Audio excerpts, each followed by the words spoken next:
నమస్కారం. నా పేరు మోహన్ కృష్ణ. నేను నెల్లూరులో ఏరియా మార్కెటింగ్ మేనేజర్‌గా పనిచేస్తున్నాను.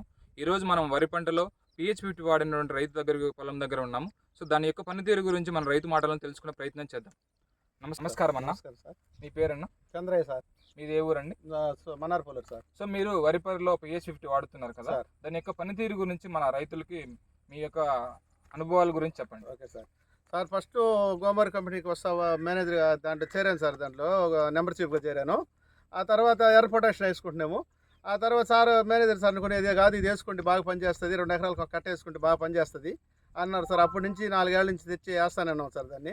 దాంట్లో వేసిన తర్వాత 20 రోజుల దాకా నలుపు తగ్గదు, పిల్లకి బాగిస్తుంది. ఆ గింజలు తెగులు కూడా రాదు సార్ దానికి. పైరులో తెగులు కూడా రాదు, దిగుబడి బాగిస్తుంది, గింజ నాణ్యత బాగుంటుంది సార్. అందువల్ల నేను వేస్తూ పక్కన వాళ్ళకి చెప్తూ వచ్చిన వాళ్ళకి కూడా అందరికీ, మీ కంపెనీ కాడికి వచ్చిన వాళ్ళు కూడా అందరికీ చెప్తుంటాను సార్.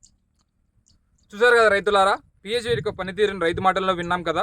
మరింత సమాచారం కోసం మన దగ్గరలో ఉన్న మన గ్రోమర్ని సంప్రదించండి. జై జవాన్, జై కిసాన్, జై హింద్.